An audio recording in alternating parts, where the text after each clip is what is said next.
Like a beanie, chap. Indeed. It's a nice beanie. Is it? It is. Thanks. Yours or mine? Mine and yours. Huh. How you doing? Very good. Where you get your beanie from? I got my beanie from a guy called Samurai Farai. Yellow. He's an artist. Local artist here in South Africa. In Johannesburg. Yeah. Do you know that if you didn't like it, I was gonna get it. But hard luck, chum. No, that's the problem. So Michaela went to one of his exhibitions. Yeah. And came back with this beanie for me. And I was like, man, this is friggin' bomb, man. It's lekker. It's, yeah. It's a little bit of taste of local. It's not a paid ad. I'm not getting money for this. Just a nice beanie. Yeah. And what a nice guy. I met him a few times at CrossFit as well?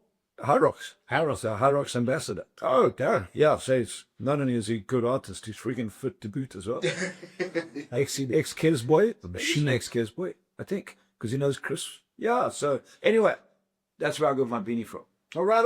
Yeah, and you got your beanie from a friggin' unbelievable great dude. You. Anyway, shit. Woo! Welcome to the Uncovering Greatness podcast, ladies and gentlemen. As you can see, we're starting off slowly today. We're getting into it. We're going to ease into this one because this is going to be a crazy one. I have a feeling that this one is going to probably upset people more than the last podcast that you and I did. The last podcast that we did was people being stuck in the past. I remember that one. I remember it too. You know, People had some suggestions for us. you took a lambasting, chump. Yeah. But the funny part is they thought they were lambasting. Even that's a way to be. We're told to put our head back in the sand. I don't understand that one because there's no context to what you were talking about. That's what you said. That's like that was a like, you know, take your head, you know, put your head back in the stand because you have no idea what you're talking about. It's like, no, stand on the edge and look at all sides. And when you can stand on the edge and look at all sides, you may not agree with certain sides, but it gives you perspective. And when you have perspective, you can change. But people don't want perspective. They just want their own side. Yeah. And you disagree with them, then they tell you stick your head back in the sand. That's your go-to thing is insulting. Well, it is, isn't it? These are adults. That's How many people just you watch on social media, people have a disagreement, and what happens? Friggin' you idiot. someone insults them, and you're like, Why are you insulting me? Do you have a discussion, understand why people think the way they think. You may disagree with them, you know, and I do understand there's such super smart people that know everything. Yeah, exactly. That's the problem. Hey, Yeah. Everybody's flipping. and I prove how smart I am. The next Einstein's out here. I just thank goodness neither you or I fit into that category. So Oh, no, we don't have time for that. nothing to prove. What is that? What are we going to gain by showing our spark video? Somebody's just going to come out and tell us you guys are idiots anyway. There's another brand of clothing that I saw the other day through CrossFit. It's called Fuck All. I thought it was amazing, man.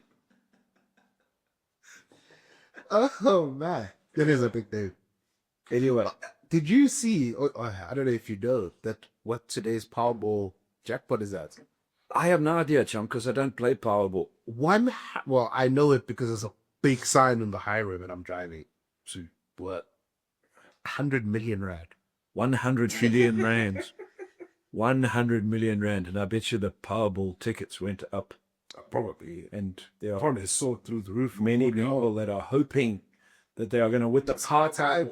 It's going to change their lives. Because when I have 100 million, I have money. It's going to change your life.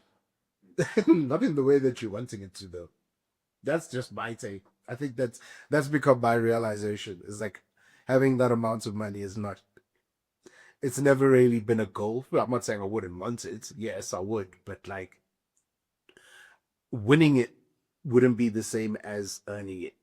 I don't think if I built to 100 million, I think I'd probably be in a better position to handle it than if I just won 100 more from the lotto.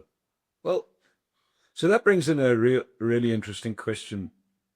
And you know, I talk about it a lot in our seminars. I think, sadly, too many people want to have money. They don't want to make money. So, Is that a bad thing though?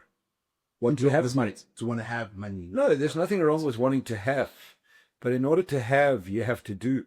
Yeah. So what people want in today's world is I want to have, but I don't want to do. So, so there's lotto. I mean, one of the other biggest growing industries in the last decade in South Africa is which one? Gambling. 100%. I hear it's over R1 trillion now. Yeah, there was, I mean, they said, what, 2023, 1.3 trillion rand was lost. So R1 trillion on the hope that if I throw money into this, I'm going to win this jackpot and my life's going to change. Yeah. You know, and the reality is that's not how you make money. That's not when you look at people who have made money. Yeah. Not people who have got money. Two different things. Two very different things. You know, and so it's the same as people want to have a business because they have a idea that if I have a business, then I'll have money. Or that no, you have to build a business. You have to build a business because when you build a business, you understand what it takes to grow that business. You understand why you need to maintain it. You understand the mistakes you get. It's the same with money.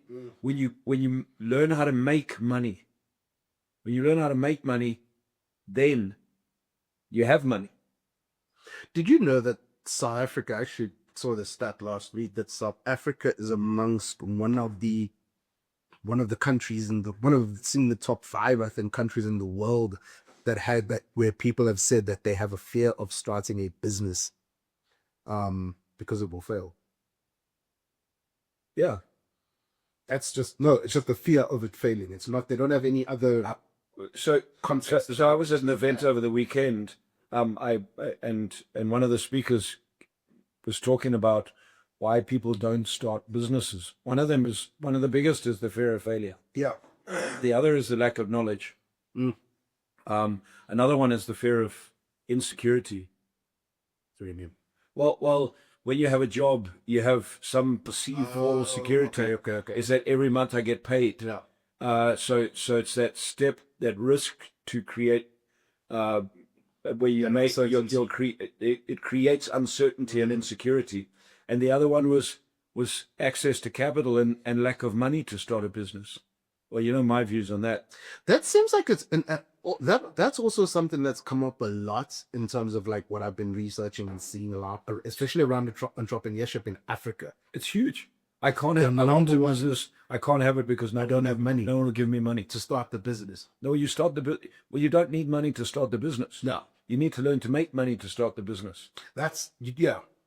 Now, I get it. You know, before, I don't know, my friend tells me to stick my head up in the sand again. But I get it. If you want to build a manufacturing business and you're going to have to get machines and all that sort of stuff. Yes.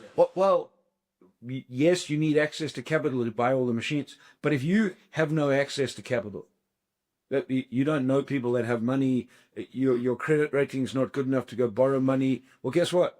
You have to learn how to make the money so that you put yourself in the position that once you've made the money, paid off your debt, put yourself in the right standing. Yeah. Then you can go, and now you put yourself in a position where now you can go access funds. So, and how do you do that? You get out and sell. Yeah. So, no, you're not going to be able to start your factory next week because you have a great idea because you don't have access to funds. But it doesn't mean you can't go and find other people, start selling their products and services for them, generate income, learn how to build your business through sales, create some money, and you can then use that money to borrow money because someone will look at you and go, hey, so Yeah. I see that. You know, a year ago, you were broke. What have you done? Well, I went out, I raised money. I've been able to put together 200,000 Rand over the last 12 months because I sold this, sold that. And I've got this. Now I have some starting capital, but I need 2 million to buy the machinery. Well, people will sit down and go, wow, the guy Suri was prepared to go out, do some stuff to put himself in a position. He would be a much better bet than someone sitting around going, oh, I have a great idea, but I can't do anything because no one will give me money. Yeah. And I think in all honesty, I feel like that's definitely African, but more so a South African problem. They're like, I have a great idea, but if somebody gave me the money, and I see this a lot, especially with like even in the like the creative space, the YouTube space, where people are like, yeah, I'm not gonna start doing content until I have the right camera or if I have the right lighting and it's like, yeah, but I know guys who are shooting on Apple ones, the first iPhones. That's Some of our best videos. I mean, I can remember one of the best videos that in on Facebook that I got response to was that one that I did on my camera in gym when I came off that treadmill. Yes. And it was an air runner. Yeah. And the air runner was brand new. And I did that little piece around. It's around business when you get on the air runner and you're not unsure and there's uncertainty and should we got, and that was friggin', I was sweaty, shit the camera, out of breath. I probably said a few times. Imagine that. Oh, man. Honestly, we could just do an episode on the comments. We can just a whole podcast on the comments, and you just read through the record. Some of the things you people say, like you listen to a 1 minute clip and you said a lot. All right, thank you. I don't know what you want me to tell you. He's a human being. He says I'm a lot. I'm sorry. Context is always an interesting thing. Nah, people don't want that. Okay, I think that's if there's anything I realize, people don't want. They want context. They want you gotta be perfect. If you are amateur, like the person who say you try to make me feel sorry, trying to make people feel sorry for buying your book. Oh, it's so out of context. I don't care about your context. I understand. It happens in the training environment and off that the people demand. But that was if you were in the room, it was so far from context. Is whether someone bought my book in that room or not, I don't really care. Yeah, and you know, so it was utilizing what I had to show people that how many people, everyone in the room put up their hand and said they want to learn how to sell because they connect with the idea that sales equals income if you learn how to sell better. And then I asked them a simple question: how many of you are investing in yourself learning how to sell? And then I went, well, let me give you an example. Here's a book. It's 32 years of me being in sales. Yeah. So are you prepared to invest 450 Rand in a book? And many people are not, but they still want to learn. There was said, but the comment was, what was it?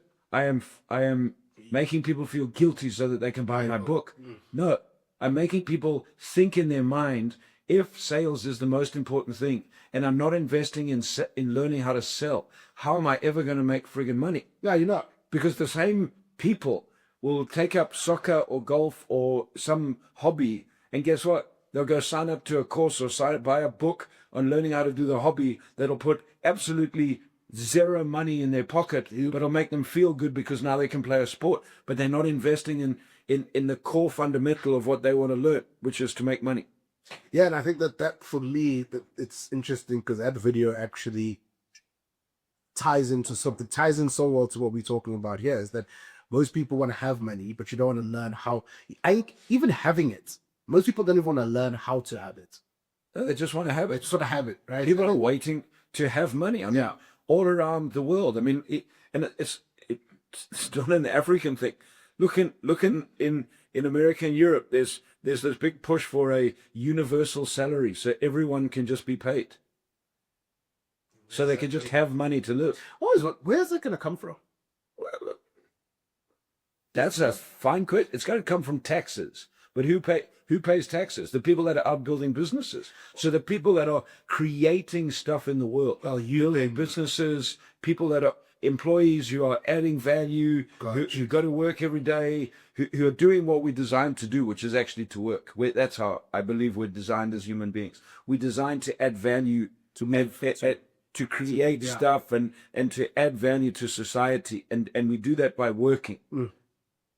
So, well, who's going to pay for the people that, and then what happens? Those people that are earning that universal salary and they don't have to go to work because they don't have a job. Well, then there's going to be a group of people that are working that are going to say, this is bullshit. These people, I get paid the same as these people working, so stuff that I'm not going to work. And eventually we become totally unproductive society. A smart ass is going to say, let's take all the money away from the billionaires to feed these guys because it's so unfair that you can have $1 billion I don't even the billionaire part. I don't even want to go down that one. I feel like we can't keep doing that because that's just it. It's idiotic, but people don't want it to be idiotic because it's a thing of, oh no, but they have it all, and it's like, yeah, but what do they do to have it all, right? Like I was watching, And most of the billionaires like Musk and that, they don't have cash sitting in their bank. no, It's the value of the businesses they're building, and again, it comes back to knowledge. So now I'm going to make the same statement I made in our last thing. Is the problem is people are stupid yes, because we lack knowledge and we Yes. don't go find the knowledge. That's stupidity. yeah. I mean, I was watching this thing on the bust up between Trump and Elon, and like so Elon, every president that America has had, from Obama to Biden to now Donald, Yeah. he's not paid, but he contributed to their campaigns. Yeah. But it was all strategic. So that because he knew, so with like Obama, he did that to his campaign so that it can help to the Why government. would it be strategic? Because that's where most of his government these contracts come from. Well, what everyone else that funds politicians, what they're doing it just for free? No, Because you're like, strategic. surely I want you to run for government, China. You're my best mate. I'm just going to give you cash for nothing. Oh, and by the way, you do whatever you want. I don't want any. I don't care. I bet you that. A donation. No, but I'm saying all of that to say because these guys have knowledge. They've acquired knowledge to go, well, if I want to do X, so Elon Musk, for example, I want to send a freaking rocket into the sky. I can't just do that by myself. I probably got to get governments involved and speak to them and understand 100%. where their space program is at and what they're trying to achieve. But then if we partner, that probably makes more sense to me. Let me partner with you. Hey, here's I got skin in the game by saying to you, here's 10 million, for example. You said to me, cool, I'm going to give you breaks on X, Y, Z, D. 100%. And now you're in the game. But people want to look at them and go, oh no, they're just taking money. And it's like, there isn't like this bank that billionaires will just take money from. But isn't that the negotiation that goes on every single day of our life? You come to me, you want a job. I go, no problem, Sully. You want a job. What are you going to do for me? What am I going to pay you? And there's fair and equitable exchange. Yeah. So why would those arrangements be different? No idea. I think it's just easier for people to, because I want to, like you've been saying, I want to have what Elon Musk has. That's it. I want to tax the billion. But I don't understand what he did. So because I'm so smart and I don't know, have a friggin' degree and a PhD and I know more than him, he must be doing something wrong because I can't have it. That's where I think a lot of stuff comes from. I'm sitting in my, I don't know, shitty little life. Yes. Complaining that I'm a victim, but there's a guy or somebody who started from nothing, has no education. They must have done something illegal. I mean, how often do you see that in South Africa? Someone rises up, they rise up, and everyone's now jealous of them, pointing fingers at them because they must have done something wrong. Oh yeah, that is but very often when you look, what did they do? They did what was needed to be done. Yeah, they did the work. They put in the time. They put in the effort. They do what's needed to be done. Pass me the knowledgeism dictionary there, but behind your laptop. So that's why I love this definition. And it's the definition of success. Success is having attained what you wanted. Success is the ability to find a want, then to be able to do what is needed to be done in order to attain and have the want. Do what's needed to be done. Not do what you feel like doing, not do what would make you happy, not do what you're passionate about. Do what's needed. Do what is needed to be done. So go back to that context of I want to have a factory with machinery. Okay, great. Well, I have no money. Okay, good. So what's needed to be done? The first thing is needed to be done. I better learn how to make some money. Okay, well, I'm going to have to go out and sell friggin' coffee cups in the next year so I can amass 200,000 Rand, have 200,000 Rand. So when I have 200,000 Rand, I can approach someone, say, this is what I have. I can put it in as a down payment. I need to borrow 2 bar. And you learn about money. But people don't want to do that. What they want is they want what they want, which is I want the factory because I have a good idea. And I saw somebody else that has a factory and they make money, so I want to make money. Yeah. But we're all different. And again, we all come from different backgrounds. We all have different pasts. again, like we've spoken about a few times, we can't do anything about that. No. But we can do about what's needed to be done. Yes. And you know, you want to have money. There's many ways to make money. Many. Go rob a bank. Yeah, we're seeing it in this country. You can have money, but there's consequences for everything we do. You got to be prepared So for this. you have to be prepared, and you have to understand what is needed to be done means. So when you sit and say, I want to have money, great. I just sit and say, okay, I want to have money, excellent, but I want to have it by building a legal, ethical, moral business. I build a legal, ethical, moral business by selling and adding value to my clients, and in return, in exchange, I make money. And the better I do it, and the more I do it, and the better I sell, the more I grow my business. The more I grow my business, the more you grow, our team grows, and the more we grow. Okay? I mean, it's happened really fast. It's only taken us 19 years. Amazing. But you get it. But people don't want that. No. 19 years. Because we want to have. I have a problem in my life right now. I want to have. I get it. We put ourselves in tough situations. Daily. We do. Daily. The pure nature of being a human being, we face challenges. As Jordan Peterson says, I think it's in his first book, 12 Rules of Life. He says, if you haven't faced challenges in the last 5 years, be rest assured they're coming. So it doesn't matter where we are. We have challenges. Challenges come. And your challenges are different to my challenges. And I think, so, for example, in terms of what you're saying, like, and now you're going to go the color route.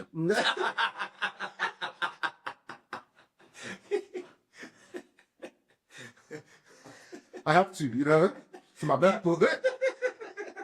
No, but the reality is that it has nothing to do with any of that. It has to do with my life and your life and John's life, because we live our lives and we're born into this world. However, we're born into this world, and that's it. Yeah. The circumstances are the circumstances. Yeah. How we deal with the circumstances. Yeah, I mean, you say, and I just, something that just popped into my head now is like, I remember a conversation I had with my mother.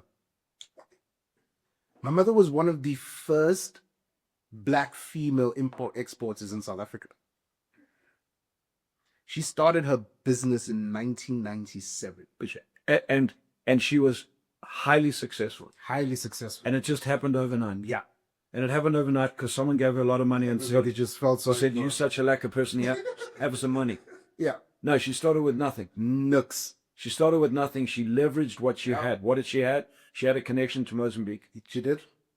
And she did what? And that's what she leveraged. And she did, and like you were saying, because this also ties into. I don't have a connection to Mozambique. So if your mom and I were, if we were competing at the same time, well, I didn't have the competitive advantage that she had from Mozambique. 100%. But I may have had a competitive advantage for Zim or somewhere else. So we work with what we have. 100%. And I think, but it's also about doing what needs to be done, right? My mother was a single mother who had to travel regularly to do business. That was just the way. She didn't have to. Well, she needed to do. No, she didn't. She chose. She could have sat back and complained and been a victim. 100%. What she did is she chose. Yeah. She chose that this is what I'm going to do because this is what is needed to be done to have what I believe I can have if I do this. Yeah. And she went out and did it at a sacrifice for whatever that sacrifice was. So, okay, if she didn't, there was still going to be a sacrifice. Yeah. The sacrifice would have been, well, okay, I'm going to sit at home and I hope someone's going to look after me and da da da da da. No, but there would be a sacrifice. So it's a great example, and she became highly successful, built a very successful business. Yeah.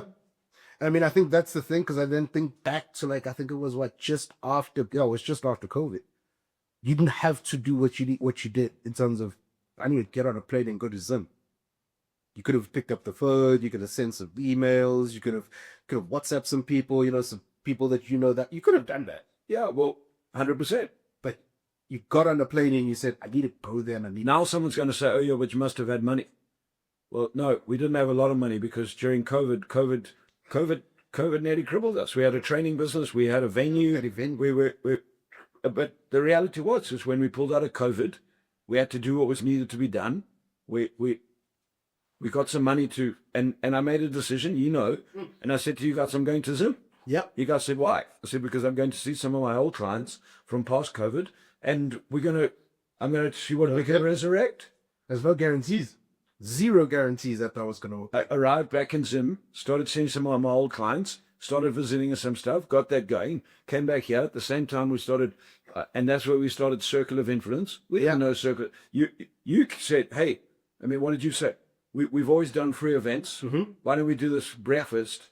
And we started doing a breakfast. Yeah. And that breakfast led to, well, we ended up putting, I think, 149 of them on, or 147 of them on over 3 years. Yeah. We did on average 49 a year. We missed 3 weeks a year for the next 3 years. Just every Thursday. We weren't guaranteed, but we did what we believed we needed to do to create the next steps to have what we wanted to have. Yeah. And all of us face different circumstances. And I'm by no means saying that my circumstances are unbelievably tough, because compared to where some people sit in their lives, you and I, we have a friggin' luxury life. And but it doesn't negate that we still have our own struggles. We still have our own and some of we go through. And surely when my first franchise collapsed and I was 2.5 million rand in a hole, that was a tough place to be. Yeah. Unbelievably tough. Yeah. You know, so the struggle, people identify struggles, but the deal is struggles are struggles, man. Wherever you're at, there's a struggle. Yeah. How are we going to get through that struggle? Got it. Because it goes back to that doing what's needed to be done to have what we want to have. And there's many ways that you can have, but are you prepared to do what's needed to be done? Yeah. You know, many ways to make money. I mean, Robert Kiyosaki says there's a million ways to go to financial heaven, but you've got to understand the rules of the game you're playing. However you decide to go to financial heaven, you do it by robbing banks. Well, there's certain rules. You could lose your life in the throes of making money. Yeah. So that's a choice. And you know, so this game of building our businesses, learning how to sell, doing what's needed to be done, knocking on doors, taking no's, making mistakes. That's all part of the journey. But I think we've lost that because we live in this world where there's so many things that we can just have now. Yeah, there's this line that this rapper Big Sean says, if you're chasing money, that means it's running away from you. Well, if you're chasing anything, I'm throw it away. Literally, yeah. That is bringing profound. And I was like, it changed because even for me at that point in time, and I think I'd had conversations with you, and I'm like, how can I make more money? What can I do? How often do you see me chasing money? Never. I don't chase money. I create. Yeah, exactly. So you make money, you create money. Doesn't mean it always works. No, but you're creating stuff. And that's an interesting thing, because I'm with you regularly. I've been with you for like 10 years now. I've learned a lot from you, but I'm still in that process of figuring out, well, how do I make money? You know what I mean? And I think that's a good thing for people to also know, is that this whole thing is a journey. You probably still on your own journey in terms of creating money and making money. But it's constantly grows. Yeah. You know, when you learn, I mean, when you learn how to make 1,000 rand, you can learn how to make 10,000 rand. You can learn how to make 100,000 rand. It's the lessons, it's duplication, it's building teams. There's so many facets to it. Yeah. But you have to, like any game, you have to learn the core fundamentals. What's the core fundamental? Core fundamental is create something that other people want. Yeah. But other people need to want it because it solves a problem that they have in their life. And when you can find out what problems you can solve for people, and you can help them get the solutions for those problems, and you can monetize it, because you have to be able to monetize it, then you can make money. And if you stay in exchange, in other words, if you keep fair and equitable value, well, you'll keep those customers going. If somebody else comes along and does what you're doing, but they do it at a different level of value, and they do it at a better price, they add more value to it, they create a better experience, well, you better safeguard your business, because you're going to start losing business. You better shift the value that you're adding, because now you have competition. And that's how it works. And what do people say? Oh, it's unfair because, you know, someone started a training business and now they're doing the same stuff as us. And we've lost customers. Well, they may be doing the same stuff as you, but what are they doing? Now you got to be really clear, because maybe someone comes in and goes, well, we charge 7,500 Rand for our 2-day sales explosion. Oh yeah, I can do a sales program. I'm going to charge 3,500 Rand and go against Barry or against Uncovered. Great. Well, I'm not going to cut my price to 3,500 because I've spent 19 years. I understand my value. I understand what we do. I also understand the hidden costs that exist in running a program. So that dude will go off and do it for 3,500 Rand, work for 2 days, make $500 per person, put 20 people in a room and go, oh, cuck, I'm not making any money. Okay, great. But guess what? Over time, that person will have to increase or they'll go bang. And that's the nature of business. So go back to what you were saying. So, yeah, but I mean, you've learned in 10 years how to monetize your skills, how to monetize what you do. Yeah. You make money working with me. Yeah. More than you started with 10 years ago. 100%. So you're making money. On the horizon, you can see opportunities to make more money because you're creating stuff to make more money. Yeah, and I think given our conversations around money and making money and creating money are very different. It's not, at least for me, the way I'm now looking at it, I'm not looking at it going, oh, damn, I got to do more. But you worked on your mindset around money. So psychologically, you've shifted your connection to money. Oh, yeah. So you've shifted away from whatever the fears, anxieties, and representations that we have towards money to the more positive connection you get to money. Yeah, yeah. So money becomes psychological. How do you think about money? And as that's go back to that quote. If we're gonna what did it say? If you chase any money, it's running away. How many people are chasing money? Too many. And then when they have it, they don't know what to do with it. That's why lotto winners. That's why we'll go back to where you started. 100 million in the Powerball lotto. Yeah. Well, for 95% of the world, if they won 100 million in the Powerball lotto, they're going to lose all their money within 3 years' time. Why? Because they don't know what to do with it. Yeah.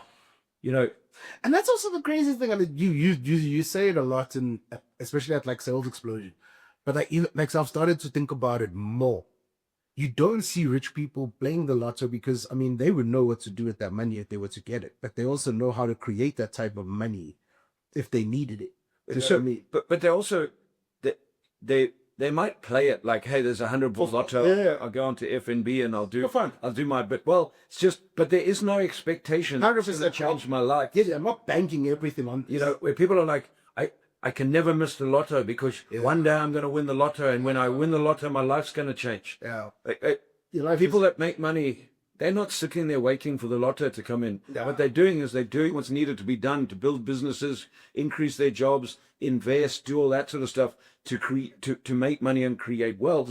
That reality is if the lotto comes in, it's like, friggin' heck, what a bonus. Yeah. It's like, I was in an event a couple of weeks ago. We had some people in the room, and there's a guy in the room said to me, we were talking about this exact topic, and he said, my mate won the lotto. He won 30 million Rand. And he said, he has nothing left. He's broke. He lost it within 3-4 years. It was gone. And I said, why? He said, because he didn't know what to do with money. He thought he did. And that's the decision. So that's 10 million, mate. If you spend 1,000 Rand, you'll spend 30 million Rand. If you invest 1,000 Rand, you'll invest 30 million Rand. Now, people will say, oh, rubbish, because I don't have it, but when I have it. No, you won't, because behaviors are habits. Yeah. You and Nicole did a podcast on behaviors the other day, I think. Yesterday, you were talking about habits. Yeah. You're talking about habits.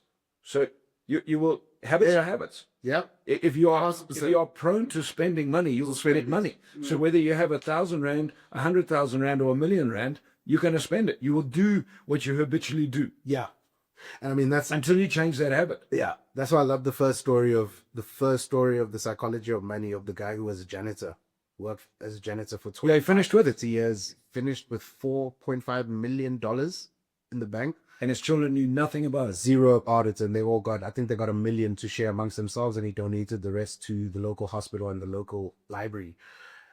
And that goes to what she's saying, right? Because a lot of people will say that I don't even have 1,000 Rand to invest. How can you expect me to do that? This guy was earning it. Take 100 Rand. Yeah. And learn to invest 100 Rand. Yeah. Because it's not the money. You see, people want the return of the money. Oh, well, what's the point of want investing 100 rand because I'm not going to make a million out of it? I want the million. You see, it goes back to that. I want to have what I want to have. No, do what's needed to be done and learn to do what you need to do, and you will grow who you are. That it'll grow because you understand. So if you can take 1,000 rand and you take 10% of that or 20% of that, you can invest, find an investment and learn to invest and learn to grow that money. You know, I'll go back to take my book. Yeah. You earn 5,000 rand a month. Well, take 450, take 500 rand. Let's call it 600 rand. Take 600 rand off the 5 grand you earn a month. Come buy 2 books. Come buy 2 books. Go sell them. You sell them for $450 each. You've made $300. Yeah. Okay. You come back next month. You buy 3 books now for $300. You sell them for $450 each. Now you've made $450. So you grow your money. No, you haven't a million, but guess what? You've taken the $600. You have more than what you had yesterday. And you've grown it, and you've grown it again, and grown it again, and grown it again. Over a period of time, in 12 months, you'll have a chunk size. But what needs to happen is you have to be prepared to go out and find 2 people, and then 3 people, then 6 people, then 12 people, then 20 people who want to buy the book. That's people don't want to do that. You know, they want the money. That applies to, it doesn't just have to be the book, you know, just in case anybody's watching and saying you're trying to make them feel guilty to buy the book. This doesn't just apply to Buy a friggin' house. Buy mics. Buy any. go Go to Chinatown. Go to Chinatown. Go to Farai. Go to Samurai Farai. And say, can I sell your beanies? Yeah. They're friggin' amazing. Yeah. How much are they? I don't know, $300, $400, whatever he sells the beanies for. Okay, great. What can I buy them for? Go buy 5 beanies, go sell them, come back, buy some more, sell them. But learn how to manage the money. Yeah. So the problem is that people will go sell them and eat the money and then come back and say, I've got no money anymore. No, because you're not learning what is needed to be done to make more money. Yeah. Does that make sense? So you have to go on the journey to learn. I mean, you know, in November, I'm doing a half Ironman. Yeah. And I haven't been on a bicycle for 20 years, man. So I'm back cycling and so the coach who's coaching me on the next 16 weeks has put me on a bike called the Watt bike. Okay. Hey, I'm learning a whole lot of new stuff, man. Got on the Watt bike for the very first time this morning. Had to do a program that she's given me. I'm learning. But guess what? I'm prepared to get on that bike. I'm prepared to make some mistakes. I'm prepared to. My watch didn't link and my phone didn't link. But guess what? I did the 51-minute session that I had to do this morning, and I'm like, hey, I'm learning this. I'm learning that. I'm doing what's needed to be done. I'm not a world-class cyclist. But guess what? If I keep doing that for the next 16 weeks, I will be a way better cyclist in 16 weeks' time than I will be now. But I'm prepared to do what is needed to be done. It is a pain in the ass. It's a pain in the ass. It's much easier for me just to get on the bike and ride for an hour. Yeah. And sweat and go, hey, I did a workout. But now I'm like riding, doing this, having to increase my pace, increase my cadence, manage my breathing, and it's all being measured on an app. And she's going to come back to me at the end of the week and say, okay, I learned this and I do this. You know. Yeah, and I mean, also, it's not going to, I like what you said there. You're going to do this for 16 weeks and you're going to be way better. But I'm going to do this in 16 weeks and I'm going to go do the Tour de France. I'm going to win that friggin'. I feel like that's how people view money. Well, it is, because it's unrealistic. Yeah. It's a stupid, unrealistic goal. It doesn't make sense. No, 100%. I fully agree. So we create that based on, because we're not realistic about where we sit and what our circumstances are. Yeah. What we actually want is, I'm not a good cyclist at the moment. I can cycle, I can ride a bike, but that's what I want. Okay, great. But where I am at the moment is I started riding 2.5 months ago, 2 months ago. I haven't really probably been on a bike for 20 years. Haven't done triathlons for 20 years. And well, you haven't ridden a bike like this. This seems like a lot more than just getting on a bike and riding. What totally. So now I'm going, okay, well, but am I prepared to do what's needed to be done? So I look at my baseline and go, where I'm at, what's the next 16 weeks hold? Yeah. Well, I know that if I follow this process, what that looks like, I've got a fairly good idea. It's definitely not a friggin' Tour de France cyclist or any meaningful cyclist, but it'll be way more meaningful than where I sit at the moment. Yeah. Does that make sense? And you can take that into business, you can take that into money, but I think surely it comes back to this: people just want to have, because we're in this world where stuff comes to us so fast these days, man. Yeah. So fast. And I was thinking about that, and I've kind of changed my tune, because I feel as though we're blaming technology for that, right? But there's nothing in this world that comes that fast. No, we're not blaming tech. We justified it. No, I think technology has created the habit of expectation. Ooh, it's a subconscious thing. Well, it's the habit of I can get what I want fast. I mean, if you give me a title of a new book, any book, give me a title of a book. Psychology of Money. The Psychology of Money. Great. So I go Psychology of Money. I go onto As Fast as My Fingers. There we go. And I now have downloaded and bought the audiobook of The Psychology of Money. Done. Okay. 20, 30, 40 years ago, if you told me there's a book called Psychology of Money, we would have to wait until we finish here. Then we go to the bookshop if we have the time. So it was I hope that the bookshop says delayed gratification. Yeah. I now have this book. Yeah. How hard was it to get the book? So There's no... now psychology is an amazing thing because it's allowed us to be way more effective, way more efficient in speed. Because if you and I are doing a project, John, money, and I said, and we're putting together some training stuff, and I said, Suli, let's create the content. Hey, and you said there's a chapter in the Psychology of Money, and I go, great, can you get the book? Boom, man, we can be efficient. We're not waiting for a day before we order the book and go buy the book. Does that make sense? Yeah. But there's certain things, health. You don't get healthy overnight. No, you can't. But that's why there's I mean a huge thing in all these lose weight pills fast and lose this. That Ozempic. Why are people taking that? Because it's easier than actually managing what you eat and going through the 16, 20, 40, 60 weeks that you have to do to regulate your body, to get your body back in, to drop fat, because I think you're gonna do it boom fast. Yeah, because even that has not, it hasn't, people don't even care about the actual side effects of those things. Well, it's money. They don't, yeah. People are going to do a cash in transit. You don't care about Our consequences of what's going to happen in that cash in transit side. Well, they push the consequences aside, and then they justify why they're going to do it because it's unfair, and they want to have the money. Yeah. So it's like, I want to have a fit body. But the reality is we're not honest enough to say, but I'm not prepared to go through the hard task of supporting my body and eating properly and being disciplined and manage what I have to eat and doing all that sort of stuff. And so I say it was making money. 100%. Same as running a business. I wanna have a big business, but I don't want to do the work that is required to build a business. You must give it to me now. Yeah. So what happens? I get a loan, I put it into my business, I rent an office, I get some nice friggin' signage, and I buy a new car and put on a new suit and go, look at me, I have this big business. No, you don't. You have a loan from somebody. You've equipped yourself. You don't actually have a business. You have some offices. You have rented spaces. You have rented spaces.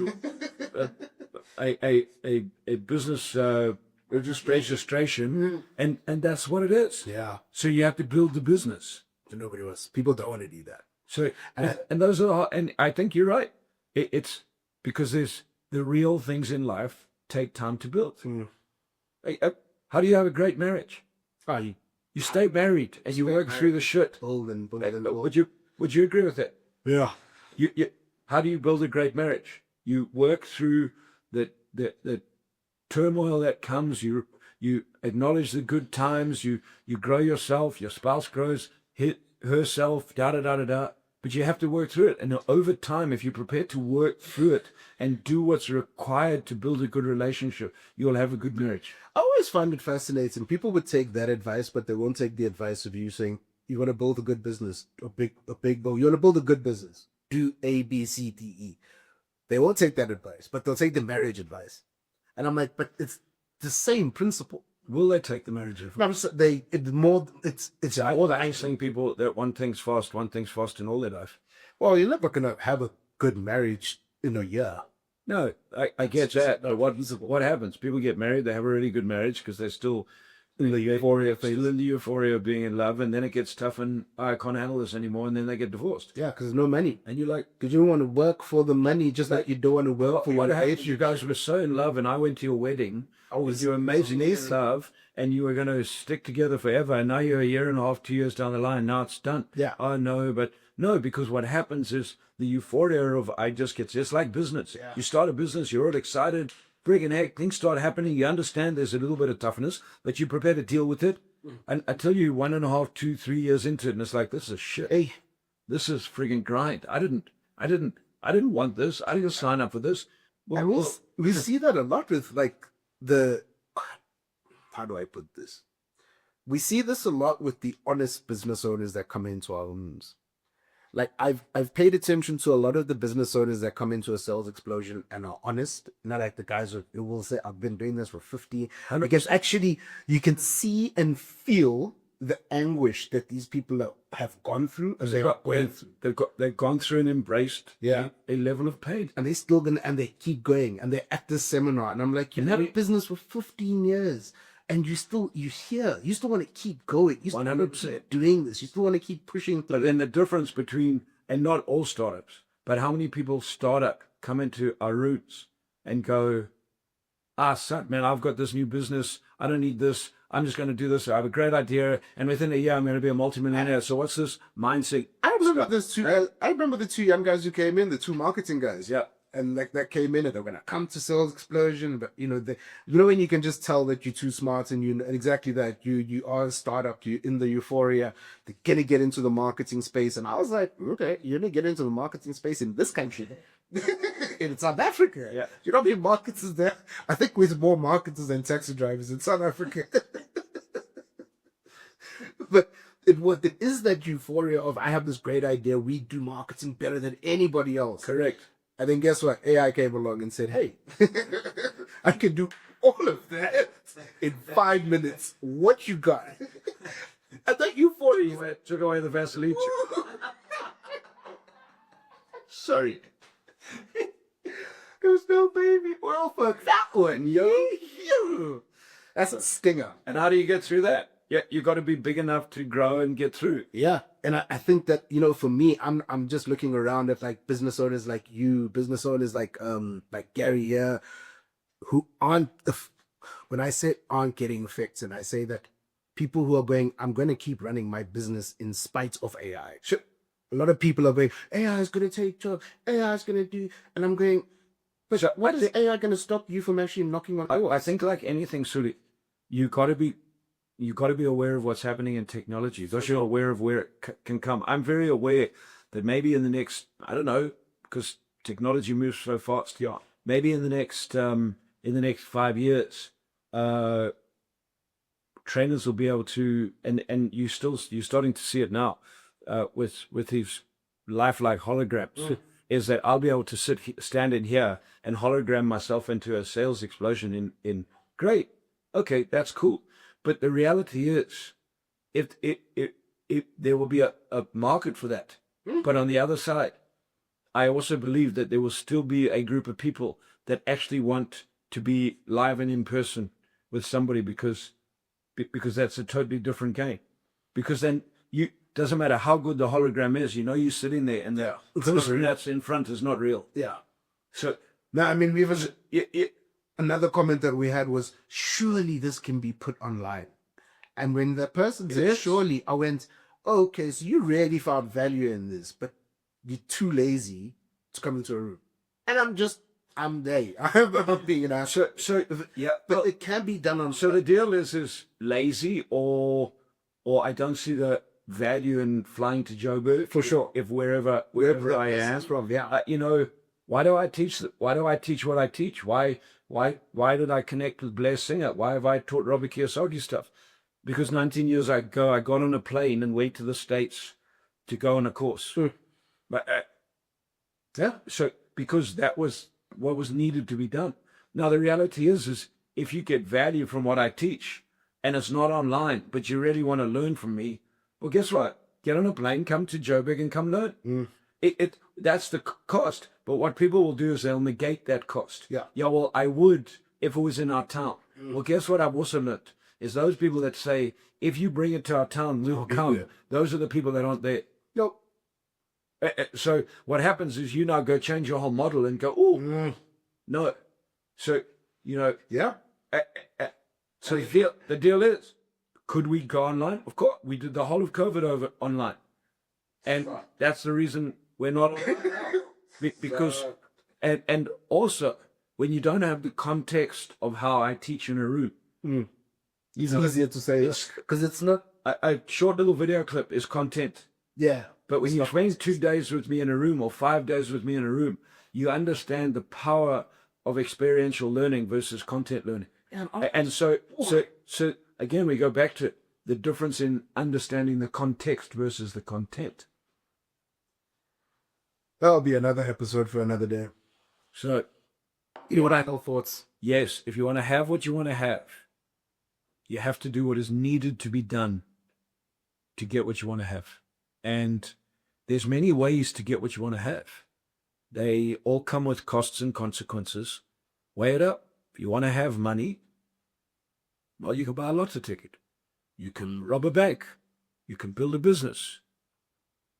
But what I've learned in business and in 32 years, if you want to have money, the people that have created money and wealth over time have done it over time through learning how to sell. And once they've learned how to sell, they've learned how to invest. And it's taken time. Yeah. Because it's a time-based game. And if you really want to have the real thing like fitness, you have to put the time, sweat, tears to do what's needed to be done. And when you get to the place where you have what you want to have, you'll be way more likely to keep it than when you get it in a way that it doesn't really come to you the way it should come to you. So that's your choice. It's your life, not mine. Ladies and I gentlemen, gotta look after mine. this has been the Uncovering Greatness podcast. Thank you for watching. Thank you for listening. If you're not a subscriber, which a lot of you are not, please hit the subscribe button. If you found value, hit the subscribe button. If you are a subscriber, if you watch us regularly, thank you so much. We appreciate it. Please leave a comment. This has been the Uncovering Greatness podcast. I'll try a new slogan. This is funny, Joe. What? Before you do your new slogan, hey, you're talking about subscribing. Yeah. I watched Dave Rubin. I like Dave Rubin from the States. Yeah. And I was watching Dave Rubin, and on his podcast last night, he's like, guys, we're at the end of July, and every August I go away. And we are now on 2,960,000 subscribers. 2,996,000 subscribers. We need 4,000 more subscribers, and we want to see if we can do it by the end of July. And it just it gives context, because there's a guy that's been driving podcasts for 10 years. 10 years. And people will get on and say, I can speak as well as Dave Rubin. I think we add massive content, but we're not sitting here going, well, we want 3 million by tomorrow. No, does that make sense? 100%. But if we consistently watch what people like that do, add value, create it over the time, our subscriber base will grow. I was sorry to add to that. When I was away, I was thinking about this because we have like 210 subscribers on our YouTube page. Yeah. And a group of probably, I would say 70 to 100 people had walked past. Do you know how many? I freaked out because I was like, this is a lot of people. Yeah. And then I thought about it and I went, if we were to take out all 200 of our subscribers and put them in one room, Yeah. it's a lot of people. 100%. People don't grasp those types of things. And it's exactly the same with like money. I want 1 million, or I want 1 million subscribers. Do you know how many people that is? Do you know how many? It's huge. And It's to get there, to the work get you there. have to do. It's tough. What's your slogan? We teach the 5%. We teach the 5%. Be a 5%. Because 5% of you are going to change the world. The other 95%, will watch. And 5% of you will apply what's needed to be done And and the have the other discipline 95%? to do it. And the other 95% will complain why it's unfair that you have what you got by doing what you needed to be done that they don't know because they're not prepared to do it. Peace, love, and happiness. Okay.